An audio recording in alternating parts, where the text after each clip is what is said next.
This right here is a wireless PlayStation Classic controller. How is it wireless, you may ask? Well, the folks at 8BitDo have created a board that you put in this that makes it wireless. So this works with the Switch, your PC, Android or iOS, and also it can work with the PlayStation Classic if you had the 8BitDo wireless retro receiver. I also did a review on that, so I'll leave a card up top there for you guys to check it out. So I'm going to show you how this works, do a review of it, show you how to put it together, and whether or not it's worth picking up. So let's get right into the video, guys, and hope you enjoy it. Alright, so let's take a look at the packaging here. So right here it says the 8BitDo mod kit for PlayStation Classic controller. So let's open this baby up. If I can, open this, if I can open this properly.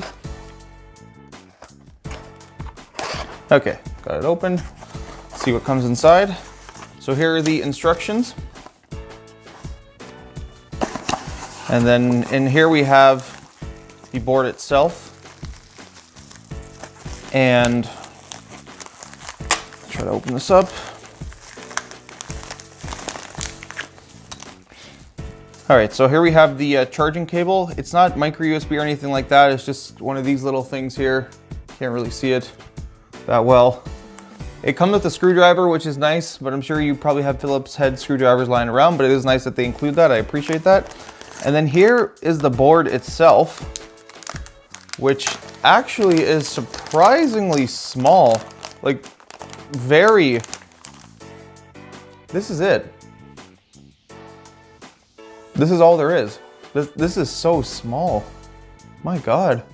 And then this right here, we include this oversized safe bag so you can safely store your original wired PCB forever. This means you can reverse your modification back to the original controller anytime. That's nice. So you can put the old board in here. If you ever want to go back to the wired board, you can do that. All right, so let's move everything out of the way. I'm gonna show you guys how to put this in, and let's get to it. Here's my PlayStation Classic controller. So as you can see, the cable is a little different. That's because I did change the cable on it. You can do this very easily. I'll leave a card up in the top right corner there for you to check out that video where you can actually make the cord longer. But we're gonna make the controller wireless, so let's take this apart and let's get right to it. So there are 8 screwdrivers, or sorry, 8 screws I should say. So we just remove all those quickly.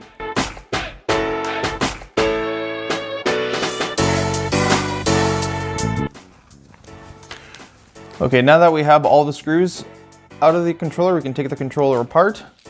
So here is the bottom part, here's your shoulder buttons, or shoulder button, yeah, 2 shoulder buttons. So here's the board, so let's see what the instructions say next. So it's telling us to take out the original PCB.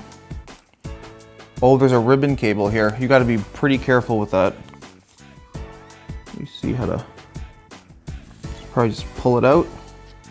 That's why the board is so small. Oh, it's actually pretty easy to take out. Actually, first let me take out the micro USB cable for the controller wire. Struggling a little bit with this. Come on. I got it in here. Should be, there we go. All right, so there's your, so if you have the official PlayStation micro USB, you have a pretty cool micro USB cable to use, but that one, let's save for later. So let's try to take this out now. Okay, now that I finally got the board out, which is surprisingly small, so we're gonna put it inside the bag here. So in case I ever wanna make this wired again, I can choose to do that. Just put it back in there. All right, now the next step is putting this into the PlayStation controller. Also interesting, there's a micro USB port on there. I'm not sure why that's there. Maybe it's for programming. All right, so piece of advice, put the ribbon cable in first and then the board, because I had immense trouble trying to put the board in and then I tried to put the ribbon cable in, but that doesn't seem to be working out that well, so we're gonna try it this way. Actually, where you put the battery is you put it right here. I was trying to put it here, but there's not enough room because of the ridges there. So what you want to do is put the battery there. There's a piece of sticky tape that comes on it, so just do that and you're good to go. So we're just going to close up the controller. And then we'll put the screws back in. So right here we have a wireless PlayStation Classic controller. This will work with the Switch, And if you have the 8BitDo retro wireless receiver, it will work with the PlayStation Classic and a PC. I'll show it to you working on the Switch and the PlayStation Classic. Let's get right into it. So first I'm going to show you the controller working on the Switch. So all you do is you go to control settings here, then you go to change grip order. Now the way to turn on the controller, you press square and start. So it should start blinking. And then after that, you hold select for 3 seconds and it will pair up.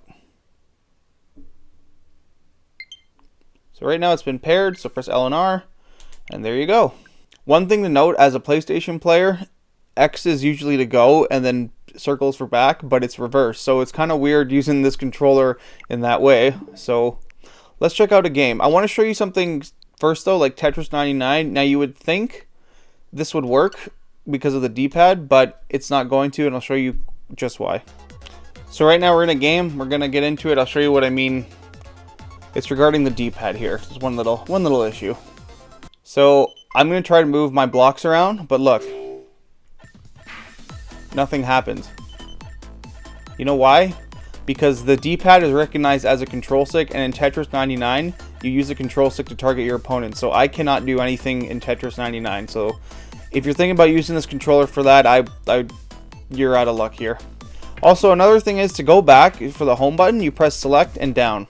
So that's an easy way to get back. So we're going to try another game like Sonic Mania. This will work because I know that the control stick and the D-pad are both supported. The classic Green Hill Zone Act 1 music, it's amazing. If you haven't played Sonic Mania, it's an amazing game. Also for PlayStation Plus members this month, it's actually free, so please pick that up. It's an amazing game. But as you can see, the controller is working just fine. My playing style isn't though. And so all the buttons are pretty responsive, and I don't notice any input lag here, and it's a great control to use, even like for the NES games as well. If you play those, like that would be a good thing as well. Very comfortable grip.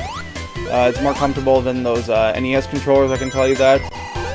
So let's check out another game that's pretty interesting also. So we're going to check out Super Smash Bros. Ultimate. So here we have it working with Super Smash Bros. Ultimate. Now you're going to notice a big thing here. There's no right stick, so no tilt sticks or smash attacks.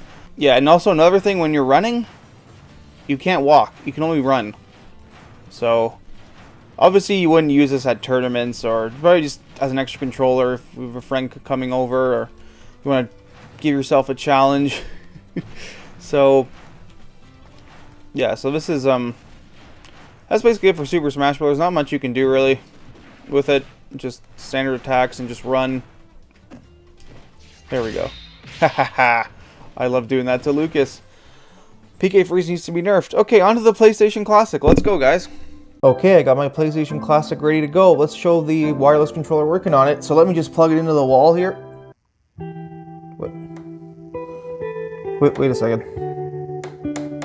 This isn't working. Why isn't this working? This is bullshit. What do I do? They didn't include a plug with the PlayStation Classic, and I can't play it now. I have to make a big deal about this now. It's not a big deal. Wait a second. What am I recording on right now? Is this a phone? Hang on a second. Well, would you look at that? USB Type A. I can just plug this into the wall, and we're good to go. No need to make a big deal about it. So let's get right back to the video, guys. So the way to pair it with the 8BitDo wireless retro receiver, all you do is you press the button on the receiver there, and it should start flashing very rapidly, like that. And then, so to turn on the controller, you press square and start. So that should turn on, and then you hold select for 3 seconds. And then it should be looking for the controller, and they should both turn solid. There we go. So now that's paired to the PlayStation Classic, and I'll show you this thing in action. So here we're playing some Ridge Racer 4. The controller feels great. There's no input lag whatsoever. The buttons are very responsive, and all the buttons work correctly. It feels no different. I would plug this in like normally, like with the cord. Please excuse my crappy driving. Driving with a D-pad is not the greatest, if you haven't noticed. So let's get on to my final thoughts about this product. So my overall thoughts on this controller: if your PlayStation Classic is sitting there collecting dust, probably the same thing with the controller, I would go for it. You can use it with the Switch. It's pretty good. It's cool for emulators as well on your PC. So if you want to get some use out of your PlayStation Classic controllers, I'd say go for it. Only $30. I'll leave a link in the description where you can get it. Right now it's on 8BitDo's website, and their shipping is not outrageous either, which is pretty good. So this is Super Andrew 64 signing off. Thank you so much for checking out my video. If you like what you saw here, please hit that subscribe button, hit that like button, leave a comment down below if you like this product that I showed you. I like to do a lot of product reviews, unboxings, live streams, reactions. So if that's something you want to be a part of, I really appreciate it if you hit that subscribe button. So this is Super Andrew 64 signing off. Have yourselves a one-up day, and I will catch you guys in the next video.